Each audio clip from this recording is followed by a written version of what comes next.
sounds completely unbelievable, but is entirely true. Okay, perfect, because I have one, and it's actually like a really good story, and it's a story that I honestly don't even think I've told anybody. But when I was 16, I lived literally in the middle of BF nowhere. I was in Texas, and I got a bicycle for my 16th birthday, and I was super excited because that meant I basically had like my freedom. So I would just ride around on my bicycle, and since I was in the middle of nowhere, like it was just like a bunch of like dirt roads, and you would end up in like the back of people's properties, and like it was like rural, like nobody really cared what you were doing out there. So I realized if I went about like half an hour, it was like a half an hour ride on my bicycle, I would get to the edge of this person's property, and in the back of their property they actually had a graveyard, and it was a really old graveyard. A lot of the tombstones were listed from like really late 1800s to like early 1900s, like 1903. Like they're really old, and it was so obvious that nobody kept up with the graveyard. Like everything was dirty and overgrown. And of course, like I thought I was like 16 and edgy and cool, so I'd go hang out in the graveyard. But then eventually I started going there maybe like once or twice a week, and I started cleaning things up just because I felt bad about these people who were obviously like forgotten about. And I remember there was these two headstones that I was specifically attracted to, and I'm assuming the woman died like in childbirth, or like her and her kid must have gotten ill around the same time. But it was like a woman, and she, from like her birth date to like her death date, was literally around like the same age as I am, you know, like right now. And I was just like, so what's such a shame that she, you know, died so young, and then like her baby's tombstone was like right next to her. Well, I would just go and I would like clean everything up. Well, this one day, I honestly, and I'm not someone who really I believe in the paranormal just because I've seen a couple of things that I can't explain, but I do feel like a lot of paranormal things aren't actually real, and it's just people making shit up. But like this actually happened, and I went to the graveyard that day. Up until then, I had never felt anything creepy. I never felt weird. Everything was always really chill. And I was over at their tombstones, like just cleaning everything up, pulling some weeds. And mind you, it was a completely still day. Like there was no wind. It was the middle of the summer. It's hot outside. There was literally no wind. And I'm sitting there and I'm like cleaning things up, and I get the strongest smell of perfume. Like I'm talking, it suddenly smelled like I was standing in the middle of like a field of flowers. Like it was just like super strong. And I felt not like dread. I don't think dread is the right word, but I felt like this overwhelming feeling of like, you need to leave. Like you need to get out of here. And it was calm. It didn't feel threatening. I just felt like it was almost like an audible, like someone told me like, you need to leave. And I literally remember like I didn't even think twice about it. I was like, I need to get out of here. And I literally like packed up all my little things. I always have like my little headphones. I didn't put my headphones in. I got on my bike and I pedaled my ass back home so fast. And like I just remember having the feeling of like, you need to leave and you can't come back. And I left, and literally like that was it. Like I stopped going. I didn't go back there. I never felt threatened by whatever was out there, but I just felt like, you can't go back like this. You need to not come back here. 2 weeks later, it was in the news that a woman who had been jogging along that same road that I rode my bike almost every single day was abducted and killed by somebody, and they never found out who. And to this day, I really feel like whether it was that woman whose headstone I was cleaning, or somebody else in that graveyard who maybe just appreciated the fact that I cared about them, gave me that warning to leave and kept that from, you know, happening to me. So that's my story. Tell me a ghost story that sounds completely unbelievable, but is entirely true. I'll go first. All right. So, like a lot of people on this trend, this is not my usual content, but I think it's a cool opportunity for all of us to tell our story, and I thought I would share mine. So in 2011, I was a camp counselor at a Christian sports camp in Golden, Missouri, and I really didn't know what I was getting myself into. It was just supposed to be a summer job in between semesters, and wow, it actually kind of changed my life. So this camp was broken up into two major demographics. The way they marketed their camp, one of their camps was marketed more towards um, wealthy white campers, and the other camp, which is the one I worked at, was more geared towards at-risk communities, Black and Latinx um, individuals, high school kids. And so for me, I felt that that was going to be the most impactful. I didn't really want to have a job that didn't mean anything to me. I wanted to do something bigger than myself. And at the time, I was super immersed in church, and I thought this was a cool opportunity to share my gifts and maybe be a mentor for some of these kids. So historically, some of these campers that get brought in, and they're brought in from all across the country. Some of them have gotten violent. There's been contraband brought in. So we had to have a week of preparation. Just the leaders, the camp counselors, and the directors would prepare the counselors for summer camp. It was broken up into 3 sessions, the camp itself. The training was just a week in May, and there were sessions from June all the way to end of July. So I was the second session and the third session, which was 6 weeks long. During the training, mind you, it was very military style. We would have to wake up at a certain time. We would have to have our cabins completely cleaned before we left. When the campers did come, we were told that we had to have them in straight lines, and they had to sit down. It was just very drill sergeant, which I didn't know it was going to be that. They didn't market it for it to be that. So that was my first surprise.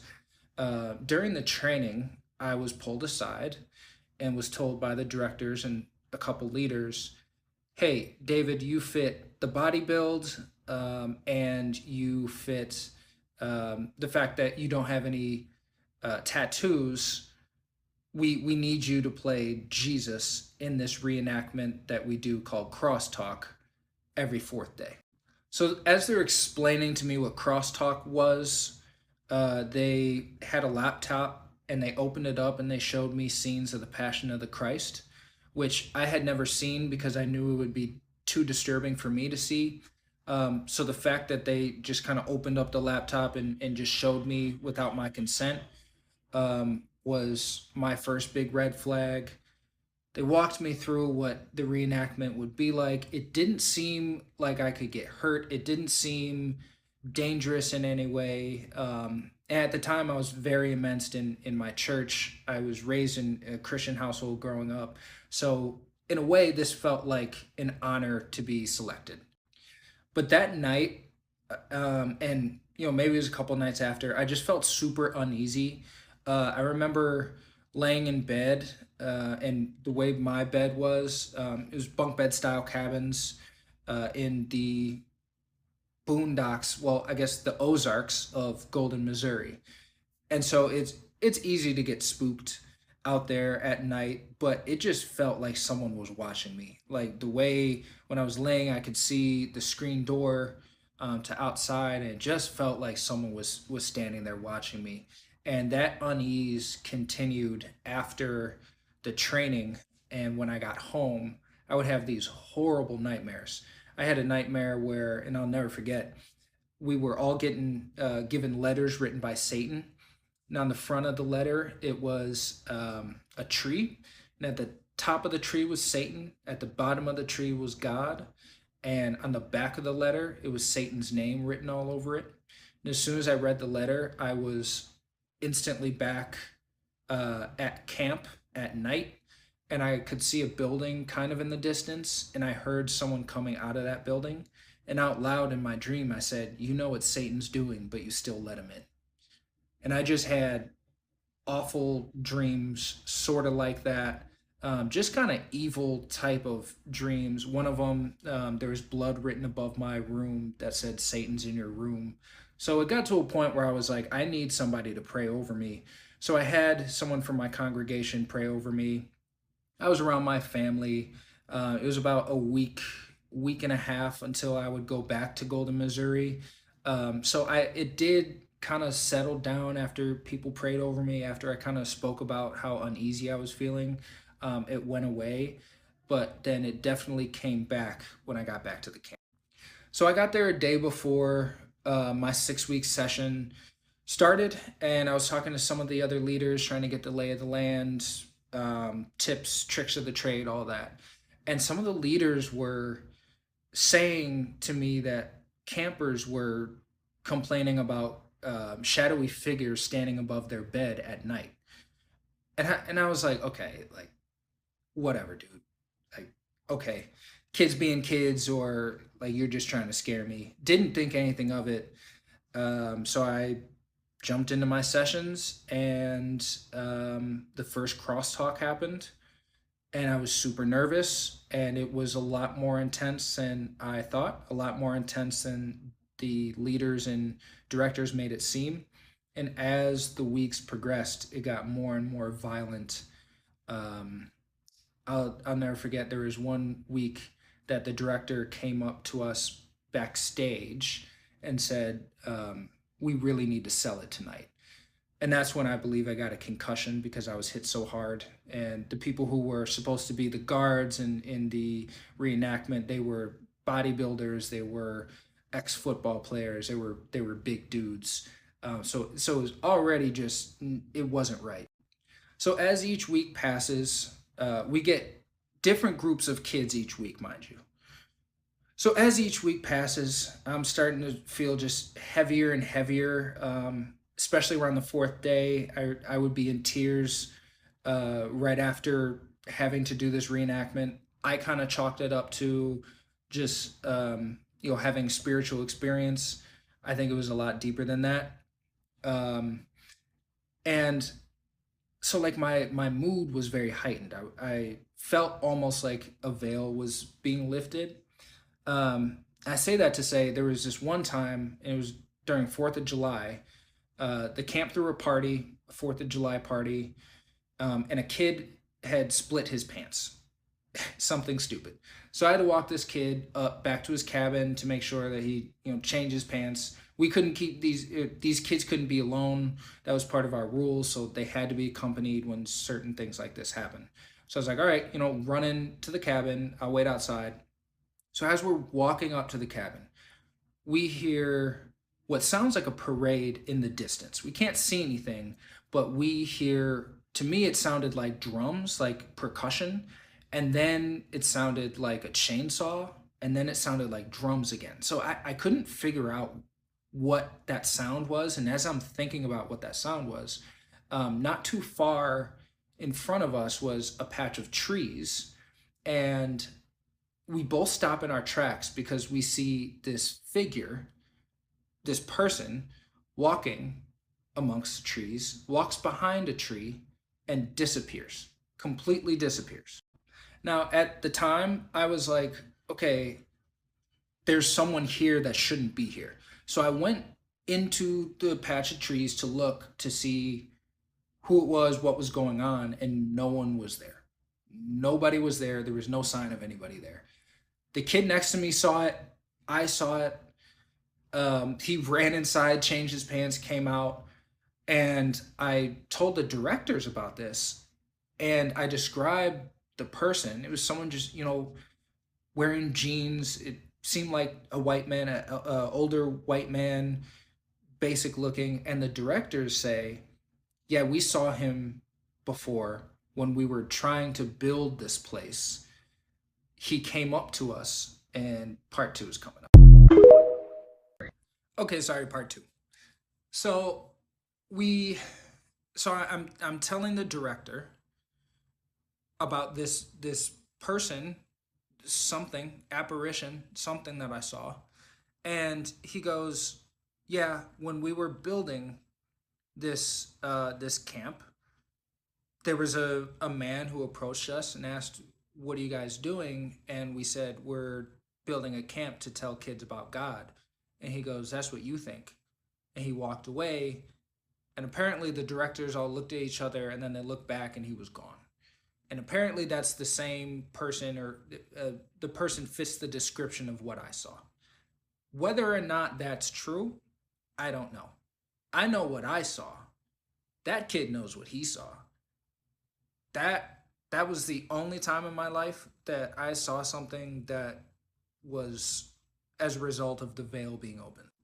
And it didn't stop there. So um, there was a particular week where the campers were super restless and angry and would fight, and there was just this heaviness there that you could feel.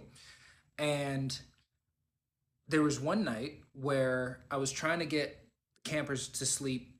It was late. We had to be up early in the morning. Um, Nothing I was saying was getting through to them. They were just being restless, being kids, being high school kids. So I finally get them to be quiet. I turn off the lights, laying in bed, and I hear David. And I go, "What?" No one says anything. And I'm like, "What?" I'm thinking they're messing with me. Turn on the lights, and they're like, "Oh, you didn't say anything." I'm like, "All right, like, come on, let's stop." Turn off the lights, get back in bed. A couple minutes later, I hear David. And I go, "What?" And I turn on those lights, and the looks on those kids' faces, they were petrified. I believe that none of those kids said my name. They were so scared. They wouldn't let me turn back off the lights. I had to read the Bible for them to go to sleep. They were terrified. I went to sleep. The next day, one of those campers said that they saw a shadowy figure standing above my bed that night. And that is the same thing that one of the leaders told me, one of the other counselors told me, that one of his kids said. And mind you, these are different kids each week. There's no overlap. There's no way word could get spread amongst these campers of this happening. The counselors weren't even there. They had left their session. They weren't even there. So that was very alarming to me. So where this story still continues, and another loop to this journey is, I finished the camp after the 6 weeks, after playing Jesus and getting my ass kicked for 6 weeks. I went back home, talked about it to my family, and like, I still didn't really know how to make of it. They didn't know how to make of my experience. And then I went back to college after that for my junior year. Um, and I always wrestled with that experience. Like, it just wasn't right. There was just some things that just weren't right. Come to find, a couple years ago, so recently, my mom sends me an article about the camp. And the article, the title of the article says the name of the camp, and it says they aren't who they say they are. And in this article are accounts of horrible, horrible SA to previous campers that has happened for years, decades actually.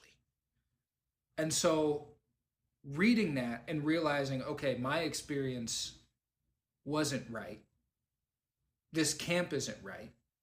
And to have campers experience shadowy figures that, to my knowledge, weren't actually there, standing over beds, is extremely telling, especially finding out what happened at these camps.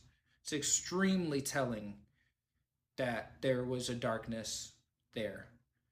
No matter if the intent was to tell people about God or what have you, it was a very dark place. And the camp is still going on today. If you're curious about it, maybe I'll make another video talking about the camp, talking more in detail about crosstalk and my experience there.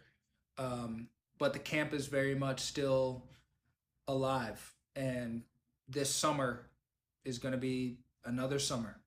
And so, say all this to say, I hope that justice is served for the victims, and I hope this place gets burned to the ground.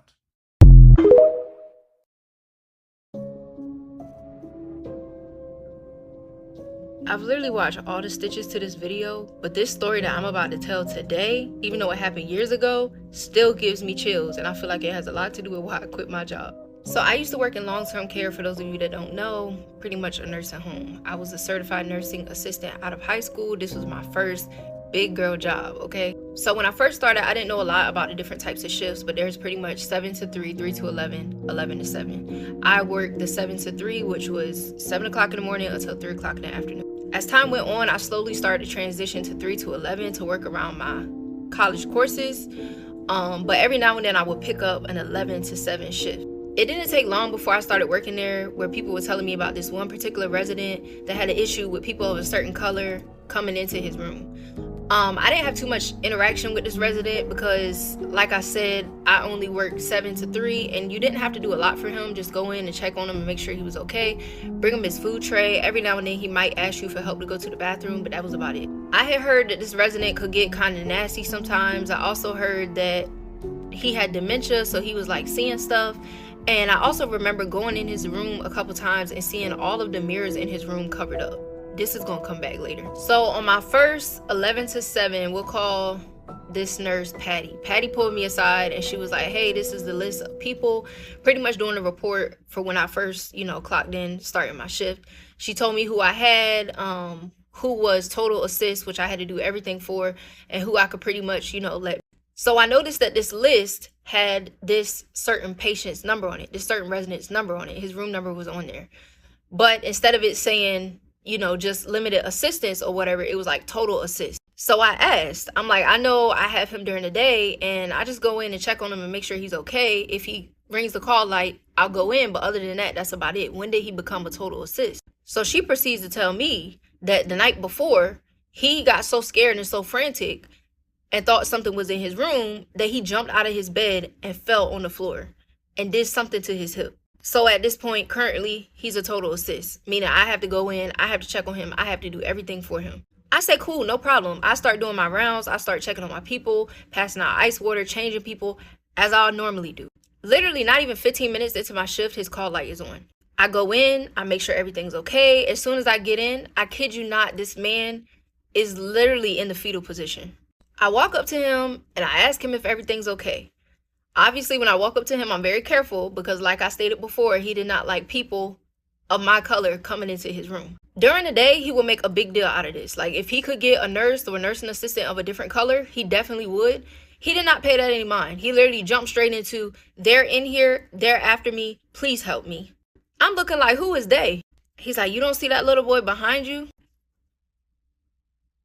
No, I can't say that I do, sir. So it took me literally 15 minutes, and by the grace of God, I was able to calm this man down. We're going to call him Mr. Johnson. After I calmed Mr. Johnson down, I left out of the room, and I went and did my rounds like usual. Literally, not even 10 minutes later, he's back on the call light. I said, okay, maybe he's got to go to the bathroom or something. I don't know. So I went in, checked. This time when I went in the room, I noticed that the room was extremely cold. Extremely cold. When I went in there earlier, it was not cold like that. Now, the nursing home, that nursing home in particular was a little colder on the graveyard shift. But when I tell you it was cold to the point where I could see my breath cold. At this point, not only is he in the fetal position, but he is also under the covers and he is also crying. So I walk up to him. I lift the cover up. I look under the cover. Again, he's sitting under there. We make immediate eye contact and he's like, help me, please help me. So I'm trying to calm him down because whatever he's seeing, I'm just not seeing it. So I'm like, Mr. Johnson, I'm going to need for you to cooperate with me. I'm going to need for you to tell me what's going on so I can better assist you and we can get through this shift together. At this point, I'm doing what I've been taught to do for somebody that's going through a dementia or Alzheimer's crisis, which is what I was told that he had. He calms down a little bit and he literally just starts talking. And when I tell you this got crazy quick, it got crazy quick. So he's telling me that when he was younger, about in his 20s or 30s, he was married to a young woman. We're going to call her Maggie. Him and Maggie had just bought a farm. It was literally just him and Maggie, and before you knew it, Maggie got pregnant. Back then, it literally wasn't uncommon to have people of color hired as help to help you on the farm, to help you raise kids, whatever the case may be. This was post-slavery, but people was very much still feeling entitled to doing whatever they wanted to do to people of color. So that's the time frame we in. He tells me that months go down the line, whatever. He goes and he wakes up early one morning. He sees that his wife is a little uncomfortable. She tells him like maybe the baby's coming or whatever. He doesn't think nothing of it. He goes out, get on his tractor, and he does his farmer work. He has a farmhand named Tommy. Tommy is a black man, okay? Around lunch, he's guessing is when his wife went into labor while he was still out in the field. His wife called her mother-in-law, which was Mr. Johnson's mom, her sister-in-law, and his brothers came as well. Everybody's making sure that everything's going okay. The baby is finally born at some point. When the baby is born, I guess everybody in the room looked around at each other and realized that this baby was not in no way, shape, or form white. The brothers immediately take the baby and they go outside. His mom sits there with her and they go. They snatch this baby and they take the baby outside. Meanwhile, all this is going on. Him and Tommy are still out in the field. They took this baby out into a body of water, and I will not be saying what they did to this baby, but you can only imagine for the time period. Him and Tommy finally wrap up their work for the day and he heads back to the house. When he gets inside the house, he sees his wife sitting there with his mother. His wife is crying. His mom's just sitting there irritated and pissed off. He asks what's going on, and that's when she gives him the whole rundown that your wife was pretty much sleeping with your field hand, and this is the situation that you're in. So he asks, where's the baby? And the mom says, your brother's taking care of it. Don't worry about it. You need to figure out what you're going to do with her. Meanwhile, this is going on. His brothers have went and got Tommy out of the field. The things that they did to Tommy, again, I cannot describe it here on TikTok, but just imagine the torture and everything that he went through. They literally just left him there in that field. They left him there in the middle of the field. This man proceeds to tell me that when he finally figures out what happened and what his brothers did, they literally acted like nothing ever happened. And every night, Tommy and his son will come and visit him like clockwork. At this point, when I tell you the chills are running up my spine, literally every hair on my body is sticking up. I don't know what to say. I'm like, when they say frozen in fear, I was frozen in fear. Because it's like, as soon as he told me that story, I could pick up on what was in the room. Before, I couldn't pick up on what it was, but I could immediately feel something else in the room with us. After he told me the story, I finally got him to calm down and he went to sleep. He slept for literally a couple hours, and at this point, we're at 3 o'clock in the morning. Like clockwork, he hits that call light again. I go back in. I remember walking into the room and all of the sheets were taken off of the mirrors, which I thought was very strange because he wanted his mirrors covered up for a reason. I went over to Mr. Johnson and I touched him to make sure that he was okay, and this man was ice cold. He had died. As I went to leave the room to go contact a nurse, oh my God, I'm getting chills. I'm literally passing by this mirror, and as I'm headed out, on my left is the mirror. I turn and look in the mirror, and behind me, to the far wall of Mr. Johnson's room, I see a taller figure, and I see a shorter figure standing beside this taller figure that I would say is probably about the height of a 5-year-old child. I have never seen nothing like that in my life, ever. And I cannot explain the amount of fear that ran through my body, but I got out of that room so quick, I will tell you that. The crazy part is that when the nurse came in, we could not understand how these mirrors got uncovered. Even the one in the bathroom was uncovered. The one in his room was uncovered. Again, this is a man that just hurt his hip yesterday. There's no reason why he should have been out of bed taking these blankets off this mirror, and I know he wouldn't have done it anyway. Also, the fact that she felt like he had been dead for longer than I said he had. But again, I had just talked to Mr. Johnson. I had literally just talked to him. So I don't understand how a dead man talks, but maybe y'all can let me know. And when I tell you, baby, I only lasted 3 more days after that. I didn't sleep for days. I said, I'm not coming back. Y'all ain't gotta worry. Tell me a ghost story that sounds completely unbelievable but is entirely true. It's finally time to tell my story. So when I was an undergrad, somewhere around like 2011, 2012, I went to CarMax, bought my first big girl purchase by myself, no co-signer, you know. It was a used car. It was a 2009 Jeep Compass, and I loved that little thing. So I spent all day at the dealership, and it was late at night. I had to drive back to my dorm, so that was like an hour away, right? By the time I get to the free parking lot, it's already dark outside. I reach in the back seat to grab my backpack, and guess what's staring at me? It was a little Asian girl. Scared the shit out of me. I grabbed my stuff so fast, I darted to my dorm room, closed the door, and when I tell you I was huffing and puffing and super scared, because what did I just see? I know I did not see what I know I saw on day one. So the very next day I called my grandmother. This is very important because my grandma is Chinese and Jamaican. Not to mention she's a medium. She sees spirits and she talks to people all the time. So I'm just like, she gotta have something to do with her because those are her people. So I asked my grandma, has anybody in our family lost a little Asian girl that was 3 or 4 years old? She says, no, doesn't sound familiar. Why, what's up? So I tell her what I saw in the car and she says, oh, no, she's there to protect you. It's fine. Winter's approaching. I've been walking to work this whole time. Bought a car, hadn't even drove it because I'm scared. Eventually, I talked myself into, okay, just drive during the daytime, maybe talk to her, see if you can get anything out of her. So for a couple months, I tried talking to her, got nothing, no response. She would just stare. She would just sit and look at me. Eventually, I guess I just kind of warmed up to her, like, she's just gonna be here. Like, I don't know what to do. Like, this is still my car. And anytime I would have people in the car, she would just disappear, like she knew what her role was. Fast forward, and this girl has now been riding in my car for almost 5 years. Still doesn't talk. At this point, I'm in grad school at the Med Center. I'm dirt broke, I'm working multiple jobs, and I'm driving for Uber and Lyft on the side, right? The last time I saw her was when I was getting ready to go out to go drive. That night, I got a ride request to go pick up somebody from the casino. Turns out it was my classmate from the Med Center. So we're chopping it up in the car, right? I come across this intersection. It's a 4-way intersection, and at the red light, there was an officer sitting there just waiting at his red light. I remember just kind of glancing down, making sure that I was going the right speed limit, and boom, I got hit. It was a big black Suburban. The guy was drunk. And he kept driving after he hit my car, and the only reason why he stopped is because he hit a tree. The officer saw everything happen. It was all caught on the dash camera. I'm gonna just be real with you. That night, should have been dead, okay? He ripped the whole front end of my Jeep off. It was to smithereens. There was nothing. There was like, I can't even explain. Airbags had deployed. I'd never been in a car accident before, so I didn't know airbags were white. I thought I was in heaven. And I remember being so angry because everybody said when you die, you're so peaceful. I was angry. I was a telephone operator. I was working like 2 and 3 jobs. I was putting myself to grad school, and I was miserable. And I was just like, God, this is how you gonna do me? Eventually, I come to it because now I hear the girl in the back seat of my car screaming, Larissa, we gotta get you out. Larissa, we gotta get you out. And I was like, oh shit, I'm not dead. Okay. When I stepped out of my car, my shoe was across the street. When I tell you I got hit so bad, my car spun across 3 different lanes.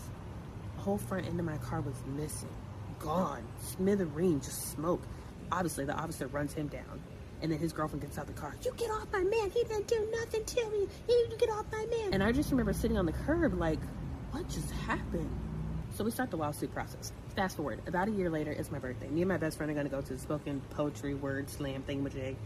Just because I just wanted to get out the house, you know what I mean? And out of the corner of my eye, I see this guy sitting at a table, and I am so intrigued because I just want to know, what is he doing? He's got like tarot cards. So best friend was like, go talk to him, like go get a reading. I said, no. You don't understand. My people are Jamaican. We don't do, I'm not disturbing nothing. Plus, I already know what I know that I don't tell people. So I did this reading with her right by my side because I'm a little nervous. So I sit at this guy's table.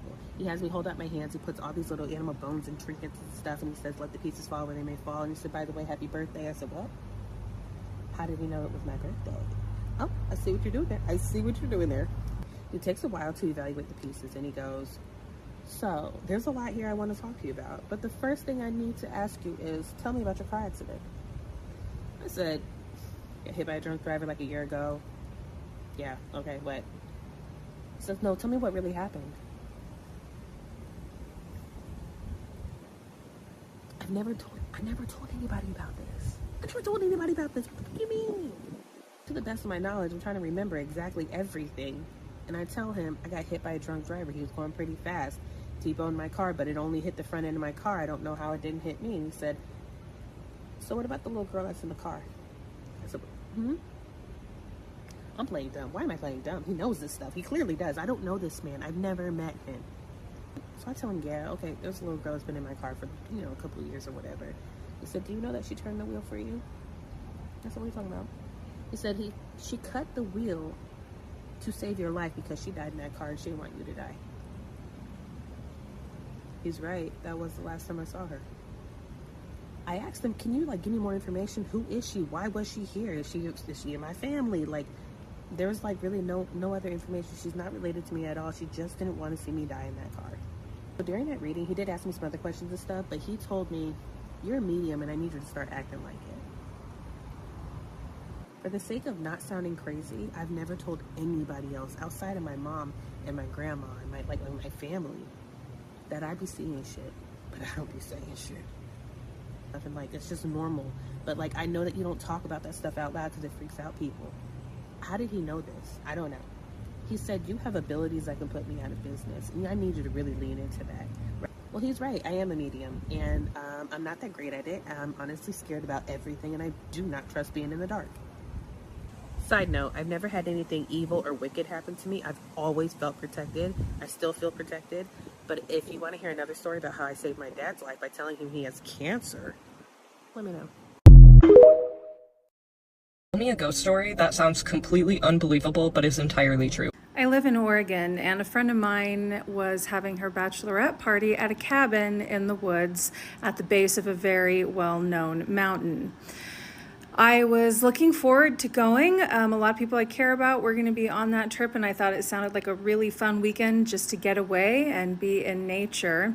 And the first thing that happened when I left my house and I was just on the outskirts of town, I got such a strong feeling to turn around and grab some cleansing tools like sage, Palo Santo, whatever I had on hand.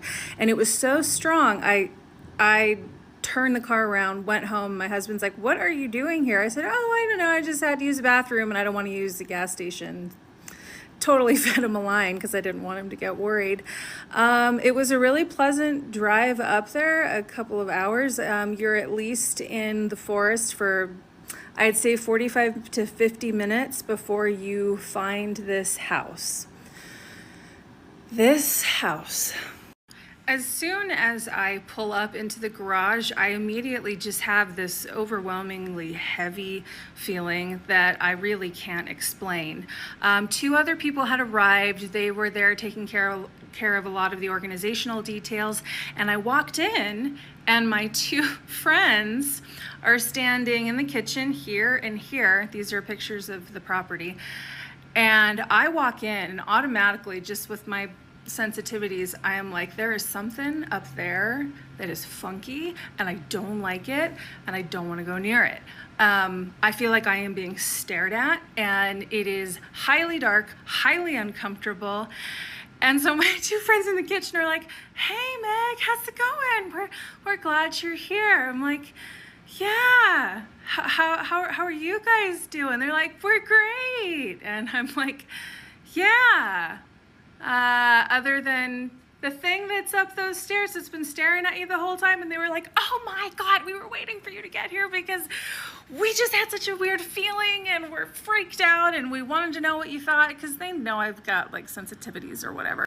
I walked up the stairs and I got to about this spot right here and I stopped because I literally felt like an energetic wall, like do not go any further. My friend said, that's really weird. That's literally as far as we went to before you got here. And we were, they were just checking out the house and they went up into that weird little loft attic area and they were like, nope, no further. This is the top of the stairs right here. And if you look way down in this loft area, there's a little door with a crawl space and it was shut when we got there. As people started arriving, we were having fun joking, and one of the women went up there and we were talking about how creepy it was, and she said, was the door open when you guys went up there?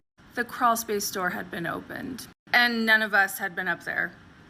So that night we're just kind of settling into the house, settling into the weekend, trying to figure out what's on the agenda, trying to have a good time. But if you're sensitive, you can just tell from these pictures. The place just had a creepy vibe. Those two same friends are sleeping in this room, and I am sleeping down here, downstairs alone on a pull-out couch. First thing we notice is the incredible amount of dead insects all over the floor and even in the sheets. That night, one of my friends had her electronics go crazy at 3 a.m. I felt such a heavy layer of darkness. The first night I tried to go to sleep downstairs here on that pull-out couch, I felt like things were staring at me, circling me. I was this close to getting up and leaving in the middle of the night with a 2-hour drive home, rolling in at 5 a.m. with my husband, like, what are you doing? But I got this very clear message: you need to stay and you need to help hold up some kind of energetic barrier. I had a dream when I eventually fell asleep that the entire property was surrounded by fire, and the fire couldn't penetrate this weird line that we were all trying to hold. So I was like, fine, okay, I guess I will stay in this freaky ass house. The next morning, we're all hanging out on the balcony and talking, having breakfast, having coffee, and people start to share their experiences. People were touched. People staying in the upstairs bedroom in the bunk beds had water dripped onto their faces, coming out of nowhere, and there were no leaks in the ceiling. It wasn't raining that weekend. Later that day, when most of the crew was playing yard games, like down here in the grass, one of the women was hanging out over here, and there was a deck of cards that literally got blown, and the cards were like flung into her face. I have no idea how that happened. At this point, I am getting so drained physically and feeling so sick, I need to go lie down. I'm alone in the house again, but I'm watching everybody from outside these windows where I'm at. Gosh, I can't point. And at this point, I'm just praying. Like, I'm here for a reason. These are people that I really care about and love, and I do not want to leave them here because I feel like I can be more helpful trying to hold off whatever this thing is. I did eventually run out to the corner store to test and make sure that the physical symptoms I was experiencing were really tied to the house and not just something going on with me. And as soon as I left the house, I felt so much better. But I had to come back. People were having personality changes while at the house. Like, they would start to withdraw, go take a shower, try and like snap out of it because they just felt something come over them. What I was picking up on primarily that kind of like lived in that upstairs loft area was something that was not nor had ever been human. This sounds really crazy because I've had run-ins with some really, really dark, start with a D word kind of entities. This wasn't even that. It almost felt like not from here, if you catch my drift. But it was, what I saw in my mind's eye was almost like a spidery looking thing. And it's interesting because another woman who was there told me that they saw a spidery looking image of this big nasty thing like crawl from up in this main area down the stairs into the loft area where we were sleeping. And what's odd is that the safe places in the house would change depending on the time of day. It's like the rooms would just start to feel off. Another person said they were almost picking up on the presence of a man, like an older man. I wasn't picking up on a person, dead or alive, definitely a thing. The second night, one of my friends and I were just so uncomfortable about the idea of going to sleep that we just stayed up kind of deliriously talking to each other until, God, it must have been close to 4 a.m. just to not be asleep and unconscious in that environment. What's so weird and actually kind of miraculous if you think about it is that the bride was not affected. She was the only one out of all of us who had no idea what was going on because she was in her soon-to-be wed splendor. And also, this particular person has an incredible amount of spiritual protection around her. So we were all really grateful for that, and we'd kind of like whisper about what happened to you last night and this happened to me in the bathroom earlier, and we were all just kind of keeping it out of the realm of awareness of the bride, fortunately. By the last morning, I'll never forget, one of my friends had set up a beautiful create-your-own crepe kind of buffet line, and we were all sitting down around at breakfast, trying to eat, and just feeling so uncomfortable, ready to get the heck out of there. Someone said, "So you picking up on anything, Megan?" And it's interesting because at that moment, I felt just this overwhelming cloud, almost like darkness from every angle just starting to swoop in, and I said, I think it's time to go. The way everybody collectively pushed back from this table and popped up and got up and grabbed their stuff and started hauling ass out of there, it was like a scene in a movie. Other guests had weird experiences. I checked the book, paused to read. If anybody knows who this was, I would love to talk to you about your experience.